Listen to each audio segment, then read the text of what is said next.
Hey there, it's fear time.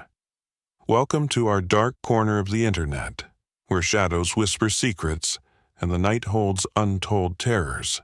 Tonight, we dive into chilling tales that will send shivers down your spine, so grab a blanket, turn down the lights, put on your headphones, and prepare yourself for a journey into the unknown. Before we get into this, if you are new here, don't forget to hit subscribe and become part of our frightful family, and tell me in the comments where and when are you watching. Enjoy the fright.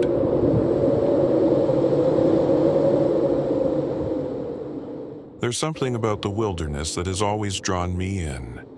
The isolation, the silence, the escape from the pressures of everyday life. I've spent countless weekends hiking and camping, far from the noise of the city, tucked away in nature where it's just me, the trees, and the occasional call of wildlife. I'd grown accustomed to the solitude, relishing the stillness and the freedom. So when I found a listing for an old remote cabin nestled deep in the Appalachian Mountains, it seemed perfect for my next trip. No neighbors, no trails nearby, just pure isolation. I arrived early on a Friday afternoon.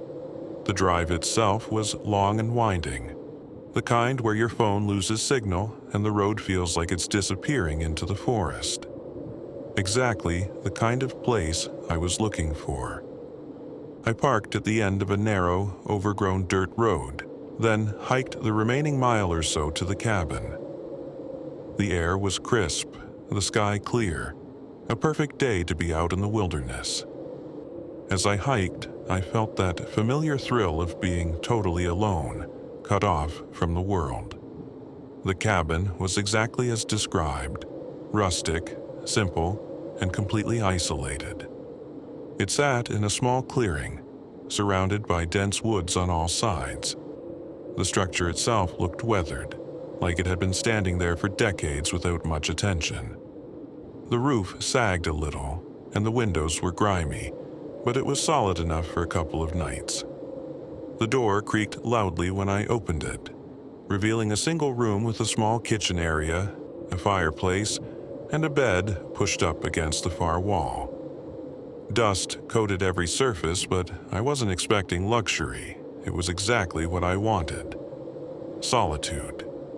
I unpacked my gear, lit a fire in the old stone fireplace, and settled in. I had the whole weekend ahead of me. No obligations, no people, just me in the woods. After a quick meal, I decided to take a short hike to familiarize myself with the area.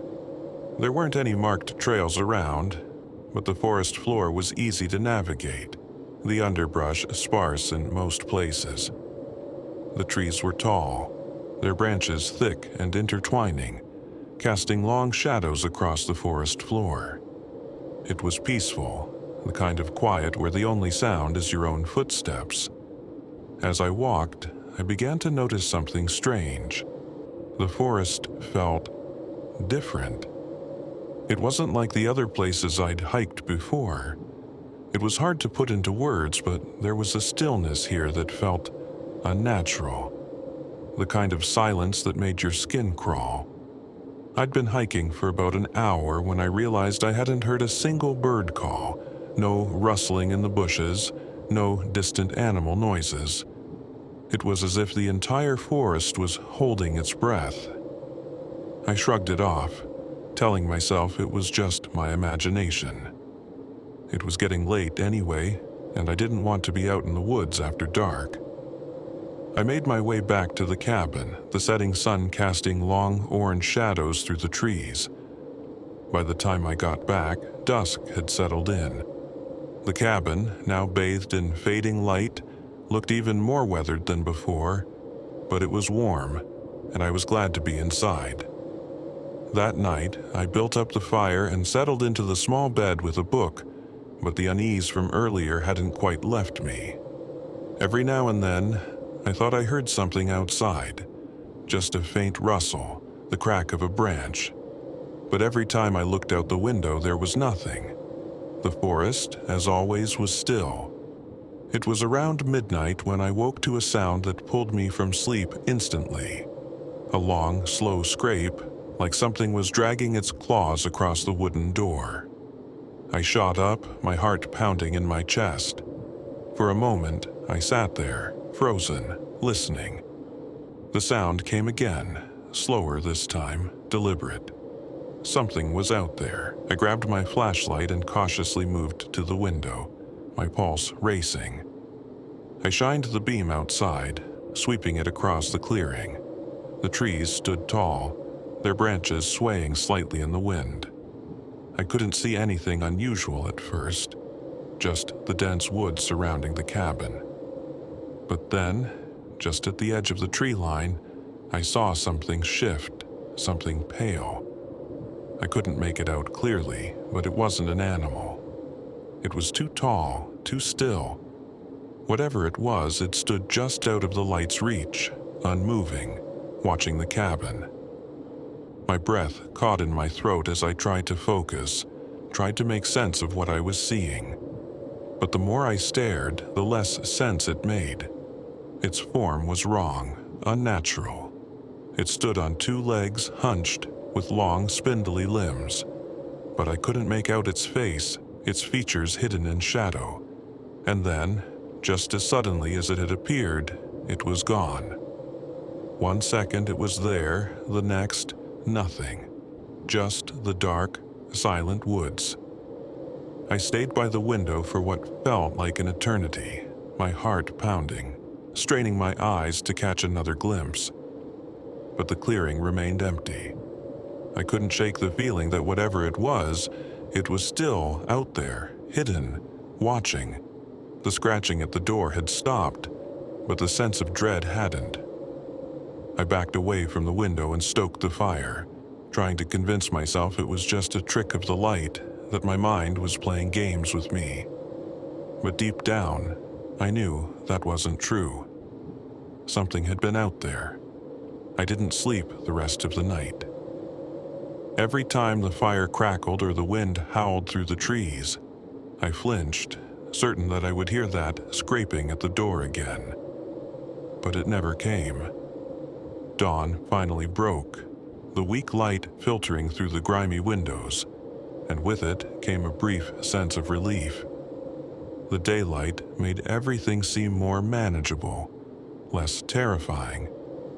I spent most of the morning trying to rationalize what had happened. Maybe I was just tired. Maybe the isolation was getting to me. But when I went outside to gather wood, my stomach dropped. There, etched into the wooden door, were deep, jagged scratches. 4 long gouges, as if something with claws had dragged them slowly, purposefully, across the surface. My mind raced, trying to come up with an explanation, but there was none. Whatever had been out there last night wasn't a figment of my imagination. As the day wore on, the unease from the night before never fully left me. Every time I stepped outside, I felt exposed, as if I was being watched from the dense tree line. But no matter where I looked, I saw nothing. Just the trees, silent and still. I kept telling myself I was overreacting, that it was just the isolation getting to me, but the scratches on the door were a constant reminder that something was out there. That night, I made sure the fire was blazing before I even thought about sleeping. But sleep didn't come easily. I lay there, staring at the ceiling, every creak of the cabin making my skin crawl. Hours passed, and just as I began to drift off, I heard it again. The scraping. This time, it was louder, more forceful. Something was at the door, trying to get in. My heart raced as I grabbed the flashlight, trembling, and aimed it at the window. The beam cut through the dark, landing on the clearing. And there it was, closer this time, right at the edge of the clearing, barely visible in the dim light. It stood motionless, its form more distinct now, but still shrouded in shadow.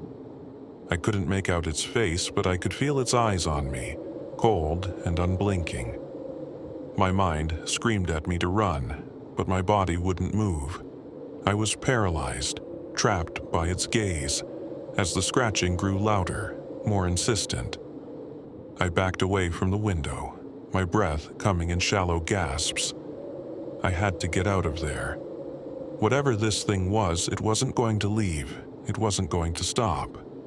I gathered my things in a rush, barely able to keep my hands from shaking. The moment the sun began to rise, I bolted from the cabin, not daring to look back. I hiked faster than I ever had in my life, not stopping until I reached my car. Even then, I couldn't shake the feeling that I was being followed. I threw my gear in the back and sped down the dirt road, my eyes constantly flicking to the rearview mirror, half expecting to see something pale and unnatural lurking behind me. I've never gone back to that cabin. I don't think I ever will. Whatever I encountered in those woods, it wasn't human, and it wasn't something I ever want to meet again. All right, let me take you through this story, but imagine I'm sitting here telling you what happened. It's personal, raw, and real. It all started about a month ago. I was jolted awake from the couch by this loud, aggressive knock at the door. And trust me, I live in the middle of nowhere, so that kind of knock was unsettling. Knock, knock, knock. Who on earth would be at my place this early in the morning? I grumbled, pulled myself up, and walked over to the door, peeking through the peephole. There's this short, middle-aged man standing there, bald spot gleaming in the dim light, smiling way too wide for comfort. Now, I'll admit, my first thought was, well, great, this isn't creepy at all, but curiosity got the better of me, so I opened the door. The guy introduces himself with a cheerful, "Hey there," just moved in across the street. Name's 𝗕𝘂𝘀𝗀𝗀. "Hey," I said, forcing a smile back. "I'm Ned." And, as I said that, I noticed this small girl peeking out from behind him. "Don't be shy now," 𝗕𝘂𝘀𝘀 said. "Say hello to our new neighbor." The girl muttered a quiet, "Hello." But then she looked right at me with these big brown eyes and said clearly, "I'm Olivia." Now, seeing her hit me like a truck, her brown hair and those eyes both reminded me of my wife, who had passed. My wife and I were expecting a daughter, so seeing Olivia stirred up emotions I thought I'd buried deep. I scratched the back of my head and greeted her. "It's nice to meet you, Olivia." Looking behind them, I realized something weird. Nobody had lived in that house for years. My place is out in the wilderness, miles from anything else, so for someone to move into the only other house across the road. Suspicious, right? Trying to keep things casual, I asked 𝗕𝘂𝘀𝘀 what brought him out to a place like this. His smile faded just a bit before he answered. "Well, city life got too much for me. I had some complications at my old job. Decided I needed to get away before my old boss tried roping me back in. And, my family needed space." He pointed to a van parked out front. "Hey, come meet them." My eyebrows shot up, but curiosity dragged me along. I followed him to the back of the van, where he swung the doors open. Inside, birds, tons of them. Parrots, peacocks, beautiful, vibrant birds that seemed so out of place. 𝗕𝘂𝘀𝘀 looked at me with a proud grin and said, "I'm an ornithologist. These are my life's work." "That explains the birds, I guess. Couldn't keep all of them back in the city?" He hesitated before saying, "Yeah, something like that." One of the birds caught my eye, a lyrebird. I'd read about them in school. They mimic sounds better than anything else in the animal kingdom. 𝗕𝘂𝘀𝘀 noticed me staring and carefully pulled the lyrebird out of its cage. "This one's special," he said softly. "My wife's favorite." She used to say this bird was like a little piece of her. I asked about his wife, feeling that familiar pang of shared loss. Where is she now? Tullio's face darkened as he admitted, "She passed away not too long ago." He tightened his grip on the birdcage, then added something odd. "But, in a way, I think she's still close by." Just then, the lyrebird let out a soft, eerie song. "Tullio, I love you," it mimicked in a voice so human-like, so gentle it sent chills down my spine. The bird stared at us with these intelligent, almost knowing eyes. I didn't know what to say. I stammered something stupid about how lucky he was to have such a bird, a living memory in a way. But Tullio didn't seem offended. He just smiled and wiped his eyes, saying, "You're right, it's a blessing. This little one lets me see her again." Looking back, I should have realized that was a strange thing to say. But at the time, I was too relieved he didn't get upset over my awkward words. Things got a little weirder when Tullio asked me for help bringing the birds inside his house. We walked over, and I couldn't help but notice how dusty and outdated everything was. It was like the place had been abandoned for years, yet fully furnished. He laughed it off, claiming the furniture must have been left behind by the previous owners. But something wasn't sitting right with me. Upstairs, Olivia shouted she was going to check out the rooms, and Tullio let her run off while we hauled more cages. Then, as I was loading a large parrot cage, I saw something. It was a bag leaning against the van's wall, a large, human-shaped bag. And there was this smell, faint, but unmistakably off. My heart started pounding. My mind raced through 1,000 terrible possibilities in that moment. And then I heard Tullio's voice behind me, low and unsettling. "Ned, you all right? That parrot should have been the last one." I nearly jumped out of my skin. Stammering, I tried to play it cool. Yeah, just a little trouble with this one." I grabbed the cage and walked past him, feeling his eyes on my back the whole way. A little while later, Tullio came back, and he was carrying that big, suspicious bag. My stomach churned. He set it down near the door, and I couldn't stop myself from asking, "Hey, what's in the bag?" He paused, looked down at it, and then pulls out a pocket knife. My pulse skyrocketed. He cut the top open, reached in, and pulled out birdseed. That's it. The bag was full of feed. I felt the tension drain out of me so fast I almost laughed. Tullio chuckled too and thanked me for my help, patting my shoulder. But something about the whole interaction from that moment on left me feeling uneasy. In the weeks that followed, I spent more time around Olivia than Tullio. The birds roamed freely in the yard, but I never saw the lyrebird out there. And Tullio? He started looking rough. Dark circles under his eyes like he hadn't been sleeping.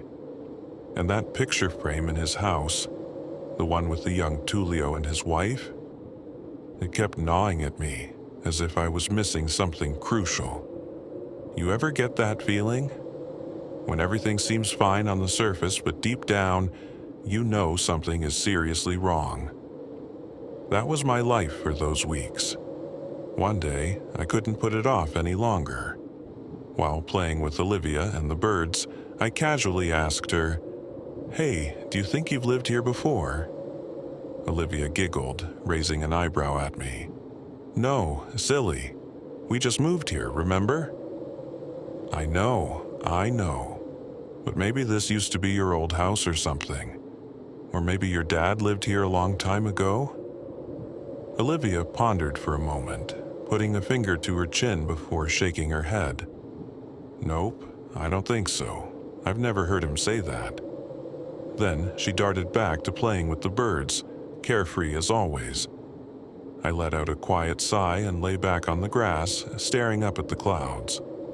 So not even Olivia knew anything. Honestly, it wasn't my business if 𝗕𝗂 had a past with this house, but why lie about it? And why come back now? What was he looking for? Suddenly, Olivia paused her running and turned toward me. Oh, I never had my birthday party before we moved here. Really? Why not? How old are you now? I'm 12. But before we left our old house, Dad said something about needing to see Mom again. He also said we didn't have much time because some weird guys from his job were after him. But I think he's just being weird because he's old. She laughed, twirling around. Hey, that's your dad. Be nice. He probably had a really important job if people are still looking for him, I said, brushing off my clothes as I got up. And you know what? How about we celebrate your birthday soon? I'll set everything up. Just let your dad know. Olivia's face lit up. Really? Promise? Promise. I waved goodbye as I headed home, but the party never came. That night, I was jolted awake by frantic pounding on my front door. Grabbing the bat I kept by my bed, I ran downstairs. As I got closer, I recognized Olivia's terrified voice on the other side. I threw the door open, and there she was, tears streaming down her face. My dad, he's hurt. Please, help, she sobbed. What happened? Between gasping breaths, she stammered. He went into the room he never lets me go into, and now he's asking for help. He won't come out. Show me. We raced across the street to 𝗕𝗂's house. The birds were silent, a chilling contrast to their usual chatter. Inside, I noticed something odd. The bag of bird feed 𝗕𝗂 had opened earlier was gone. It wasn't important, but it unsettled me. Then I heard 𝗕𝗂's voice pleading, "Help me, please! He's over here!" Olivia shouted, leading me up to a door hidden behind the stairs. It was locked. "Help me! Open the door!" 𝗕𝗂's voice grew desperate, and then there was a loud creak followed by silence. I slammed my body against the door again and again until it finally gave way. But as it broke open, I tumbled down a flight of stairs into darkness. "Ned, are you okay?" Olivia called down. "I'm fine. Stay there," I shouted back. But something was wrong. Blood stained the stairs, fresh, warm, but it wasn't mine. 𝗕𝗂 must have been hurt badly. "𝗕𝗂!" I called into the darkness. No response. I followed the trail of blood through the wide, cavernous basement, trying to ignore the strange symbols etched into the walls. The smell of rot grew stronger with each step. Then I heard it, a sickening crunching sound. When I reached the end of the trail, I froze. 𝗕𝗂 was on the floor, barely recognizable as something large and grotesque tore into him. But it wasn't just any creature, it was covered in feathers, its sharp eyes staring right at me, far larger and more menacing than before. Then it screamed. I can't describe the sound. It was like thousands of voices crying out in pain all at once. Men, women, and children. An overwhelming, mind-shattering scream. I felt like my skull would split open. Terrified, I ran, my vision blurred, and every step was agony. I could barely keep my balance as the sound seemed to engulf me. By some miracle, I reached the stairs, but I couldn't climb. The force of the screams knocked me down again and again. My body refused to cooperate, but I couldn't stop. The thing was getting closer. Then, through the haze, Olivia grabbed my arm, pulling me up. We managed to slam the door shut behind us, and suddenly, there was silence. But the relief was short-lived. A loud crash came from behind the door, and the birds outside began screeching. Without a second thought, we bolted for the front door. "Mommy?" Olivia whispered. In an instant, the creature lunged, its maw unhinging as it tore into her. Her screams echoed in my ears as I fled, not daring to look back. I reached my house, barricading myself inside, my mind racing. What the hell just happened? I grabbed my phone and dialed 000, but the call cut out before I could finish. The operator had said help was on the way, but would it even matter? I grabbed the shotgun from under my bed and curled up, praying I wouldn't have to use it. Then, after what felt like hours, I heard sirens. Relief washed over me. Finally, help was here. I ran downstairs, but something was wrong. There were no flashing lights outside, no signs of emergency vehicles, just a knock at the door. "Sir, we're here to help. Open up." I stepped closer but stopped. Something felt off. The police had arrived too quickly, and why were there no lights?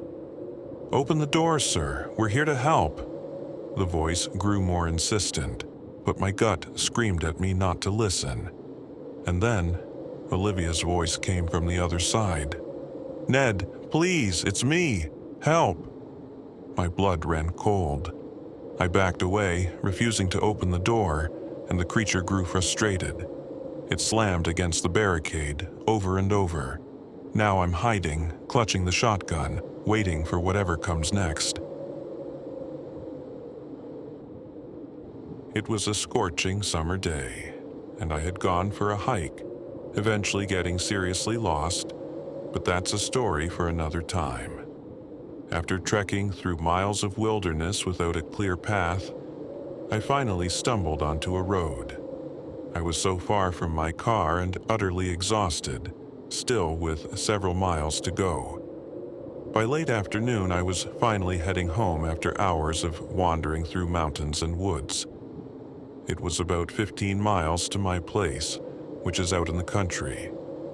As I began driving, I noticed an overweight, out-of-shape guy hitchhiking in the same direction. Having just experienced my own exhausting ordeal, I felt sympathy for him, so I stopped and gestured for him to get in. Little did I know, my day's trials were far from over. As he opened the door, he gave me a quick glance and we exchanged a brief greeting. He squeezed into the front seat, clearly relieved to have found a ride. He told me that he was heading to a spot on the highway not far from my house, and we set off, engaging in some light conversation to break the silence. He wasn't particularly chatty at first, just the usual small talk about the weather and the heat. But as we drove, something about him began to catch my attention. I glanced down at his side and noticed that he had a prosthetic arm. It wasn't the typical kind either. This one was made from a heavy ballistic plastic, and instead of a hand, it had a metal hook for grasping things. It looked like something straight out of a movie, tough and functional, but also a bit intimidating. My curiosity piqued, I asked him a bit about it. He mentioned, almost nonchalantly, that he used to be a heavy equipment operator in construction. He said that he had lost his job a while back, and things had spiraled downhill from there. His house was in foreclosure, and he was basically squatting on his own property, hitchhiking during the day to avoid the sheriff's deputies who were likely looking to evict him. At night, he snuck back into his house, staying in the basement to avoid detection. The way he described it, it sounded like a miserable situation. In hindsight, all of this should have been a red flag, but at the time, I didn't think much of it. Trying to make the ride more comfortable, I decided to share a few stories from my collection of interesting experiences. I've always believed that a good story makes the time pass quicker, and it also helped me relax after the day I'd had. He listened politely as I spun a yarn or two, and before long, he began to open up a bit. Apparently, my stories had encouraged him to share one of his own, though his was much stranger than anything I'd ever heard. He started by claiming that years ago, during one of the worst blizzards of the century, A woman had been involved in a terrible accident on a highway near his house. He described the conditions as so severe that the roads were completely undrivable, with snow piling up faster than anyone could clear it. He said that the woman had been badly injured in the crash and was bleeding out. With the storm raging, there was no way for an ambulance to reach her, so he took matters into his own hands. Since he was a construction operator, he had access to heavy machinery, including a backhoe. According to his story, he loaded the injured woman into the bucket of the backhoe and drove her through the blizzard for 30 miles to a hospital. He claimed that despite the freezing cold and the nearly impassable roads, he managed to get her to the emergency room in time to save her life. As he told the story, I couldn't help but feel that something was off. The tale seemed far-fetched, almost too dramatic to be true. I've traveled enough and seen enough of the world to know when something doesn't add up, and my instincts told me that he wasn't telling the whole truth. Maybe he had changed the details to protect himself, or maybe he was trying to obscure his real role in what had happened. Either way, I had a nagging feeling that there was a kernel of truth in the story, but the rest had been altered. In my gut, I felt that the woman hadn't survived the accident at all. Perhaps she had come to his door seeking help, and maybe she had died in his home. I couldn't shake the feeling that he had used the backhoe not to save her, but to dispose of her body. The why and how remained unclear, but the unsettling feeling lingered. I didn't have much time to dwell on it, though, as we were nearing the end of the drive. That's when things took a darker turn, and my earlier suspicions about him started to make sense. As we pulled up to the turnoff for his house, his demeanor suddenly shifted. He had just finished his strange story when he started making improper and unwanted advances toward me. At first, I was taken aback by his brazenness, but I remained calm and told him firmly that I wasn't interested. I thought that would be the end of it, but he didn't take no for an answer. Instead, he became more insistent, and the situation quickly escalated.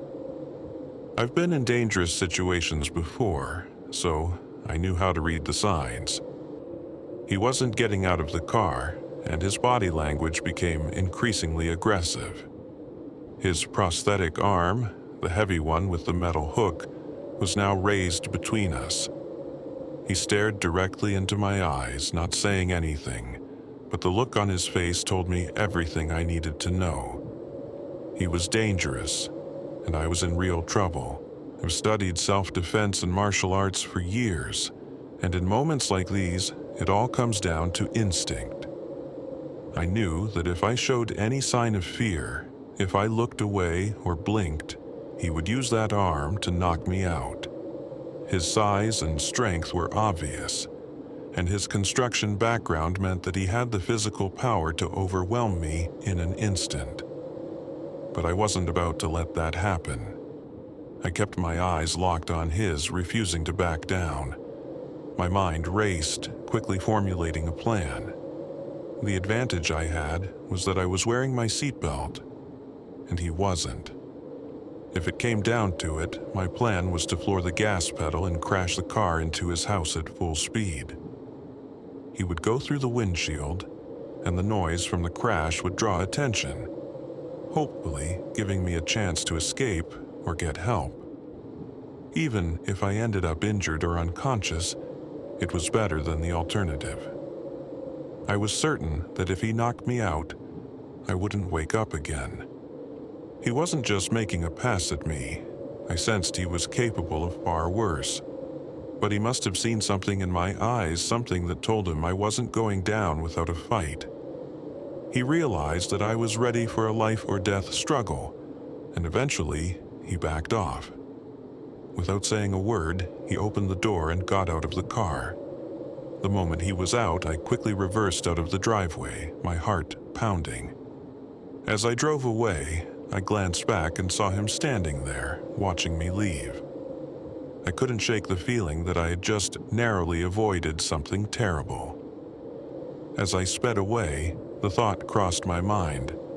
That was the most dangerous person I've ever encountered.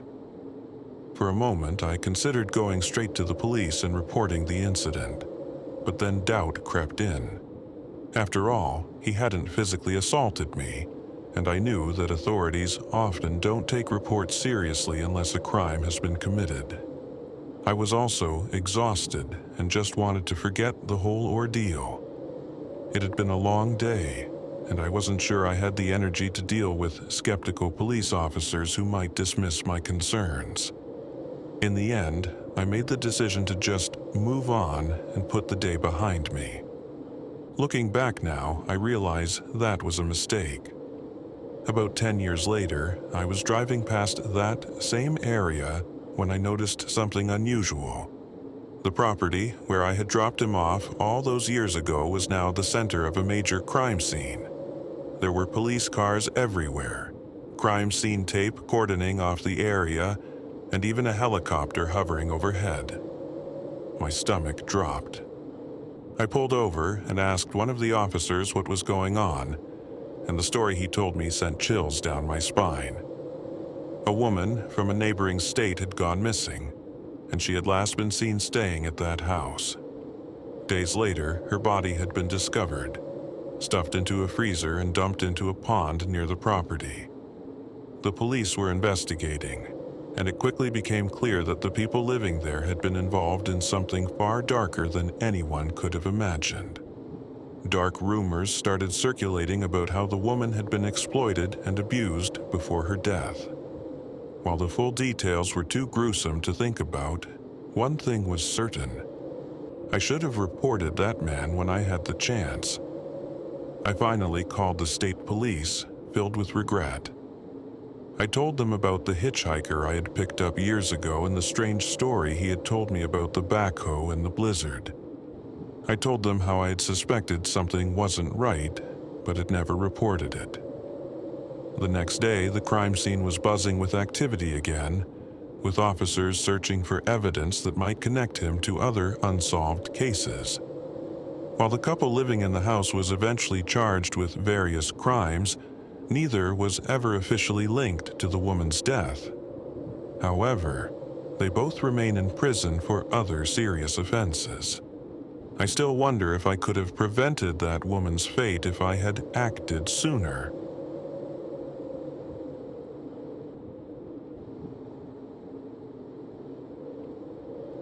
This happened during my freshman year of college while I was enrolled in a theater appreciation class. Part of the course required us to attend several plays put on by the theater department. Normally, I would go with friends, but on this particular night I had to venture out alone due to another commitment.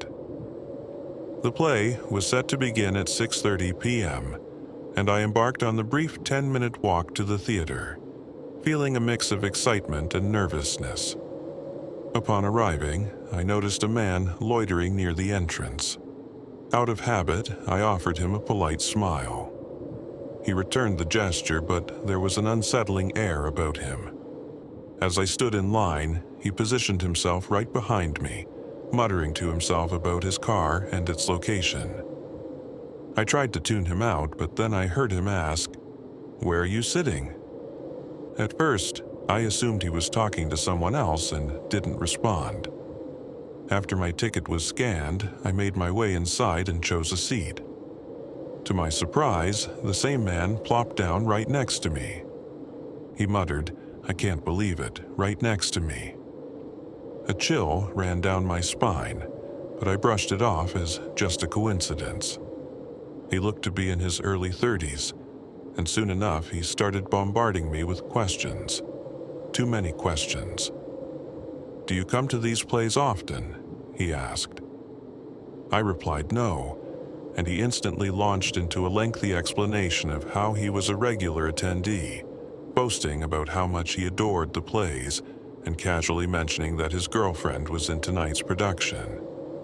Although I felt a twinge of guilt for my initial judgments, Something about him still set me on edge. As our conversation progressed, I began to notice an uncanny pattern.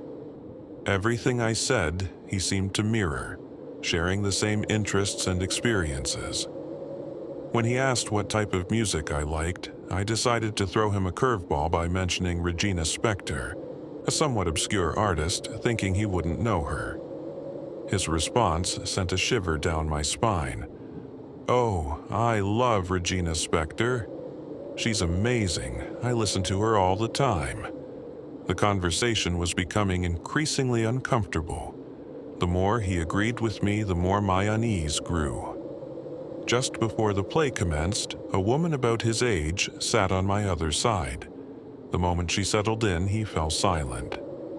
Curiously, she began engaging me in the same sort of small talk, echoing his previous questions, almost as if they had rehearsed their lines. As she spoke, she touched my arm in a strangely intimate manner, reminiscent of how the man had acted. I felt utterly trapped between the two. Finally, the play began, and I was relieved to have a distraction. But even as the story unfolded, I felt their gazes upon me, an unsettling presence that made it hard to focus. At intermission, the man offered to fetch me a snack from concessions, but I politely declined. His insistence became increasingly aggressive. "I'll surprise you," he urged, his tone growing too eager for comfort. After a few more refusals, he stormed off, frustration evident in his demeanor. Instantly, the woman resumed her probing questions, inquiring about my singing voice and complimenting it. When I mentioned that I used to sing in high school but had stopped, she touched my arm again, sending a wave of revulsion through me. When the man returned, he handed me an opened box of Milk Duds and a pack of M&Ms, both of which looked suspiciously like they had been tampered with. He offered me the Milk Duds, which I quickly declined. Instead of eating them himself, he set them on the floor as if unsure of his next move. That's when the questions took a personal turn, probing into my family life and whether I had come to college alone.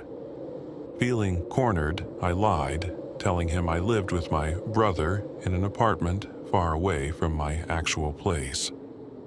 Suddenly, he leaned in closer and introduced himself as an amateur music producer. He insisted I had a fantastic voice and invited me to his place to record sometime, conveniently mentioning that he lived near my supposed apartment. I could feel the tension rising in my chest as my instincts screamed that something was off. Then, his phone buzzed, and I caught a glimpse of the message before he hid the screen. "She's really cute. Do you think she'll work?" My heart raced, and panic set in. I wanted to bolt, but I couldn't figure out how to escape. The woman beside me touched my arm again, whispering that she was heading to the bathroom and suggesting I join her. Initially, I thought perhaps she had noticed the man's odd behavior and was offering me an out. But then, I caught a glimpse of her phone lighting up in her lap with a message that simply read, "Yes." It was from an unknown number. My stomach dropped as reality dawned on me. She didn't head to the restroom. The three of us remained in our seats as the second half of the play dragged on, the atmosphere growing increasingly suffocating. They both kept glancing my way, and I could feel my heart pounding in my chest. As soon as the curtain fell, I sprang up, clambering over the woman to make a beeline for the exit. Outside, I dashed into the restroom, desperate to gather my thoughts. When I finally emerged, I spotted the man and woman huddled in a corner, engaged in a heated discussion. Upon noticing me, the woman abruptly fell silent, and the man approached me with a disconcerting smile. "I can give you a ride to your apartment," he offered.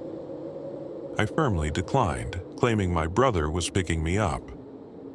Just then, one of my classmates called out to me, "Susie! Hey, Susie!" For privacy, let's go with that name. Seeing my friend made the man back off.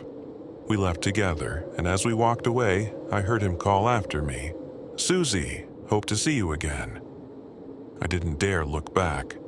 Instead, I sprinted away, staying on the phone with my mom the entire journey home. Now, I can't shake the questions swirling in my mind. Why did they act like they didn't know each other when it was evident they did? Why did both of them ask me the same invasive questions and touch my arm, as if trying to create an unsettling sense of intimacy? And what were those texts about? Were they conspiring against me throughout the evening? I'm left haunted by the memories.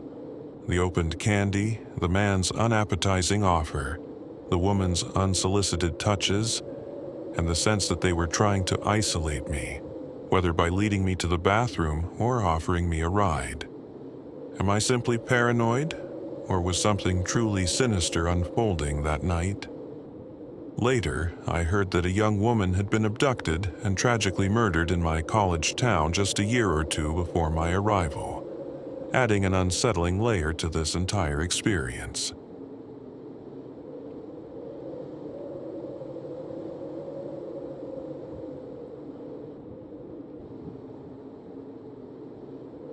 I woke up suddenly, but I didn't know why.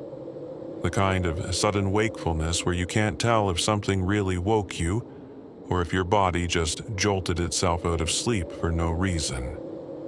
My room was dark and quiet in a way that felt unnatural. The faint glow of the streetlight outside filtered through the thin curtains, casting a soft, bluish tint on everything. The walls, the furniture, the floor. I stared at the ceiling, my eyes barely open, caught in that strange limbo between sleep and wakefulness, where nothing feels quite real. The stillness around me felt heavier than usual. There was a weird, sinking feeling in the pit of my stomach, but I couldn't explain why. Something was off. Not something I could see or hear, just a deep, unsettling sense that something wasn't right. I tried to shake it off, telling myself it was nothing, just the usual disorientation that comes with waking up in the middle of the night. I shifted slightly in bed, the sheets rustling softly around me, but the unease didn't go away. It clung to me, making my skin prickle. My room looked the same as it always did. My desk, the chair in the corner, the closet door slightly ajar, all familiar, exactly where they were supposed to be. But the air in the room felt different, heavier, charged, like I wasn't alone. That's when I felt it. This strange, undeniable presence, like someone was standing in the room with me, watching me. My heart started beating faster. I tried to tell myself it was just my imagination, maybe the after effects of some forgotten nightmare. But as the seconds passed, that presence felt stronger. It wasn't going away. If anything, it was getting worse. My chest tightened with fear, and I found myself holding my breath, trying not to make a sound, as if that would keep me hidden. My pulse quickened, thudding loudly in my ears, and I felt the cold sweat start to form on the back of my neck. I didn't want to look. I didn't want to see what might be there. But some part of me, that awful part of you that can't help but look when you know you shouldn't, forced my eyes to move. Slowly, I scanned the room, terrified of what I might find. And that's when I saw it. In the corner of my room, just beyond the foot of my bed, stood a figure. At first, I tried to convince myself it was just a shadow, the way the light from the street lamp outside fell across my room. I blinked, hoping my eyes were playing tricks on me. But as I blinked again and again, the figure didn't change. It didn't dissolve into the wall or the furniture like I had hoped. Instead, it stayed there, tall and still. Too defined to be a shadow, too solid. It looked like a person, but not quite. It was taller than anyone should be, like something stretched beyond human proportions. I felt a cold shiver crawl down my spine, every hair on my body standing on end. My skin tingled with a sharp sense of dread, and I couldn't move. I wanted to move, but my body felt like it was locked in place, paralyzed by some invisible force. My heart pounded harder, my breaths shallow and fast. The fear coursing through me was unlike anything I'd ever felt before. Pure, primal terror. I blinked hard, trying to make it disappear, praying it would fade if I just kept my eyes closed long enough. But when I opened them again, it was still there. And then it moved. The figure took a step toward me, slow and deliberate, as if it had all the time in the world. Its movements were strange, almost too smooth. I could see its shape more clearly now, its limbs thin and twisted, its body slightly hunched, as though it didn't quite fit in the space it was occupying. My mind screamed at me to move, to turn on the light, to run, anything, but I couldn't. I couldn't even make a sound. It was like my body was no longer my own. I lay there, frozen in place, as the thing crept closer. I could feel the cold radiating off of it, a sharp contrast to the warmth of my blankets. It loomed over me now, standing directly beside the bed. That's when I saw its face, or what passed for a face, its eyes. They were huge, unnaturally large, staring down at me with a terrifying intensity. They glowed faintly in the darkness, two deep pits that seemed to swallow the light around them. There was no expression, no humanity in those eyes, just an endless, empty gaze that sent a wave of dread through my entire body. I wanted to scream. I wanted to tear myself away from its gaze, to hide, to run, to do anything to escape the suffocating terror. But my body refused to respond. I was trapped, staring up at this thing, helpless as it leaned closer, its eyes burning into mine. For what felt like an eternity, it stood over me, its face just inches from mine. I could hear nothing but my own ragged breathing, the pounding of my heartbeat in my ears. I don't know how long I lay there, locked in its gaze, unable to move or even look away. And then, without warning, it straightened back up. Slowly, it began to back away, its eyes still locked on mine. Step by step, it moved toward the door, retreating into the shadows of the hallway beyond. Even as it disappeared into the darkness, its eyes remained fixed on me, watching, waiting. And then it was gone. I lay there for a long time after, too afraid to move. My body was trembling, my heart still racing, and my mind was spinning with questions. Had it been real? Or was I still trapped in some half-dream, some nightmare that felt too real to be just a figment of my imagination? Eventually, I forced myself to sit up, my hands shaking as I reached for the lamp on my nightstand. The room flooded with light, banishing the shadows, but the feeling of unease didn't leave. Everything was the same, my desk, my chair, the half-open closet door, but I couldn't shake the sense that something had been there, something that didn't belong. I sat there, staring at the empty space where the figure had stood, trying to convince myself it had been a dream. But no matter how hard I tried, I couldn't forget the way its eyes had burned into mine. Even now, I don't know what to believe. Whether I'd been awake or dreaming, I'll never forget those eyes staring down at me. And I'm still not sure if that thing won't come back.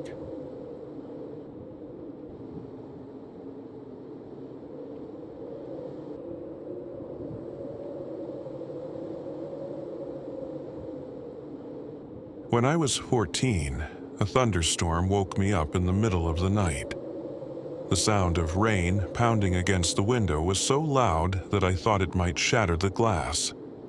White flashes of lightning pierced through my curtains, illuminating my room with brief, intense bursts of light. The shadows these flashes created danced on my blank wall, almost like they were alive.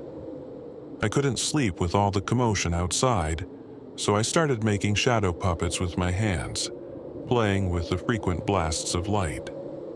It was something my mom used to do with me when I was little to comfort me during storms. With the power of my 2 hands, I made a bird, flapping its wings as the lightning hit. Then a rabbit, its ears twitching in the glow. Finally, for my magnum opus, I tried to make a man with a top hat. It took me a few tries, but eventually I got it right. I felt proud, despite everything. I began quietly singing "The Candy Man," a song my mom used to sing whenever the weather was bad. I made the man with the top hat on the wall lip-sync to the words, just like she would. As I sang, the memories of her flooded back. She had died earlier that year in a car accident. That song was one of the last things we shared together, and as I hummed it to myself, tears welled up in my eyes. I wiped my tears away and laid back on the bed, placing my hands on my stomach. I was about to drift back to sleep when I noticed something strange. The man with the top hat was still on the wall. The lightning had stopped, but the shadow remained, as if it were fixed in place. At first, I thought my eyes were playing tricks on me, but then he turned his head, slowly, deliberately, and looked directly at me. Something was wrong. His eyes and mouth were outlined in a dim yellow light, almost glowing. My heart raced. The flash of light from the storm had gone, yet he stayed. That yellow outline began to glow brighter, tracing his entire body and a cane that he now held. Then he smiled, a wicked, twisted grin, and stepped out of the shadow on the wall into my room. He started kicking over books, pulling open drawers, and throwing things to the floor. I was frozen in place, too terrified to move. I squeezed my eyes shut, praying that when I opened them, he would be gone. But when I closed my eyes, I could still see him. It was like he had burned himself into my mind. I felt a sharp pain, his cane stabbing into my eye. "Help!" I screamed into the darkness. No one came, no one ever did. Since that night, the man with the top hat has never left me. He's been with me all these years, lurking in the corners of my vision, waiting to torment me whenever I'm vulnerable. He doesn't just watch, though. He messes with my life, twisting it in ways I can't explain. He interferes with everything. I'll be hungry, trying to eat, and suddenly I can't. It's like he takes the food from me, leaving me with nothing but an empty stomach and a growing sense of helplessness. When I try to save money, it disappears as if he's stolen it. And my sleep, every night when I think I'm safe, he finds a way to disturb me. It feels like he's in my mind, planting nightmares or even making me feel strange when I wake up, like I've been injected with something toxic. Everyone around me started to drift away. They couldn't understand what was happening to me, and honestly, neither could I. My dad, who once tried to be there for me, finally had enough. He told me he couldn't handle it anymore, that he didn't want to see me until I fixed my life. But how could I? No one could help me. I was 30 years old, but I felt like I'd been 14 forever, stuck in that moment with the man with the top hat. He had ruined everything. I was tired, exhausted. I had tried to fight, but it felt impossible. One day, I decided I couldn't take it anymore. I couldn't escape him, and I didn't want to live this way. That night, I went to the cemetery where my mom was buried. I had always found some peace there, sitting by her gravestone. I brought a knife with me. It seemed like the only way out. I texted my dad a simple message. "I'm sorry. Thank you for everything." Then I threw my phone into the darkness and sat down on her gravestone. As I sat there, I saw him. The man with the top hat was standing on a tombstone across from me, watching. His expression was neutral, like he didn't care what I was about to do. "This will all be over soon," I whispered, gripping the knife tightly. I placed the blade on my wrist and started to press down. I wanted the pain to end, to finally be free. But then, something strange happened. For the first time, I heard him speak. "But why?" he asked, his voice confused. I froze, stunned by the sound of his voice. He had never spoken before. "Why?" I shouted, tears streaming down my face. "You've ruined my life." The man with the top hat grew taller, rising to my height, his face still expressionless. "I thought I was helping you," he said. "Helping me with what?" I cried, my voice breaking. He didn't answer. He just stood there, silent, before disappearing completely. I was left standing in the dark, clutching the knife, unsure of what had just happened. Suddenly, I felt a warm embrace from behind. My dad, he had come despite everything. "I'm so sorry," he whispered, his voice full of emotion. I turned around and collapsed into his arms, sobbing uncontrollably. After all this time, someone had finally come to my rescue.